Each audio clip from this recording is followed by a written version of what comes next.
warahmatullahi wabarakatuh. Perkenalkan, nama saya Muhammad Hassanirin, NIM 1910421134, jurusan manajemen. Saya akan membahas tentang topik masalah berupa pasca banjir di Sulawesi Barat. Baik, langsung saja. Di Sulawesi Barat, banjir selalu terjadi karena curah hujan tinggi sehingga menyebabkan banjir yang meluap di permukaan sungai, sehingga banyak puluhan rumah warga yang ikut terendam banjir.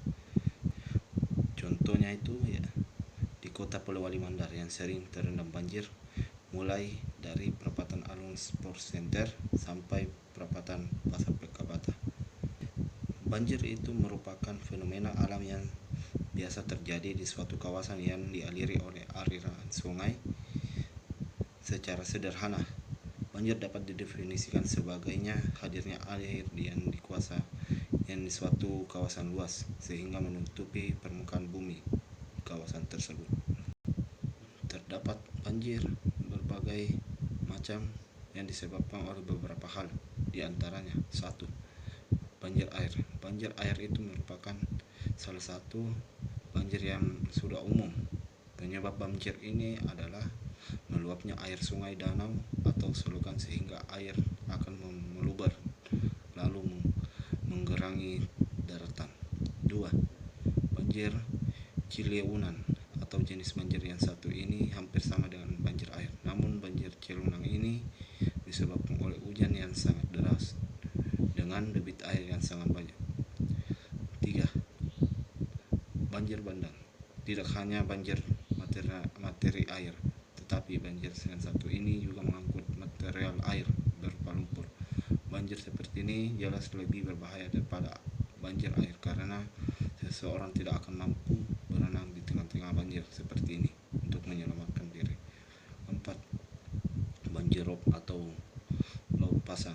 Banjir rob adalah banjir yang disebabkan oleh pasangnya air laut. Banjir seperti kerap melanda kota Muara Baru, contohnya di Jakarta. Air laut yang dipasang ini umumnya akan menahan air sungai yang sudah menumpuk, akhirnya mampu menjebol tanggul dan menggenangi daratan. Penyebab terjadinya banjir itu: 1. Saluran air yang buruk.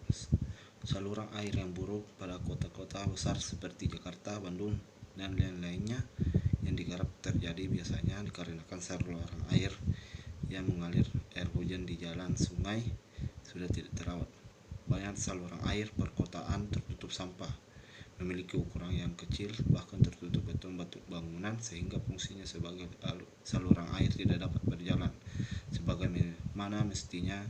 Lalu kemudian terjadinya genangan banjir di jalanan yang menyebabkan banjir. 2. Daerah resapan air yang berkurang. Selain karena saluran air yang buruk, ternyata daerah resapan air yang kurang juga mampu mempengaruhi suatu wilayah dapat terjadi banjir. Daerah resapan air ini merupakan suatu daerah yang banyak ditanami pohon yang dimiliki danau yang berfungsi untuk menampung atau menyerap air ke dalam tanah dan disimpan sebagai cadangan air tanah. 3. Penebangan pohon liar secara pohon memiliki fungsi untuk mempertahankan suatu kontur tanah untuk pada posisinya sehingga tidak terjadi longsor. Selain itu, pohon itu juga memiliki fungsi untuk menyerap air sebagaimana telah disebutkan pada poin sebelumnya. 4. Sungai tidak terawat. Sungai sebagai media mengalirnya air yang tertampung hujan dan saluran air menuju ke laut lepas tentunya sangat memegang peranan penting pada terjadi atau tidak banjir di suatu daerah. Jika sungainya rusak dan tercemar, tentunya fungsi air ini akan menuju laut dan akan berpengaruh dengan makhluk laut, dipastikan terjadi. 5. Kesadaran masyarakat yang kurang baik. Kesadaran masyarakat itu kurang sadar terhadap lingkungannya juga sangat berpengaruh pada resiko terjadinya banjir. Sikap masyarakat yang kurang sadar itu mengenai buang sampah sembarangan, menjaga keasrian lingkungan, dan pentingnya menanam pohon menjadi faktor yang sangat penting untuk terjaga lingkungan dan agar terhindar dari bencana banjir. Sekian dan terima kasih. Assalamualaikum warahmatullahi wabarakatuh.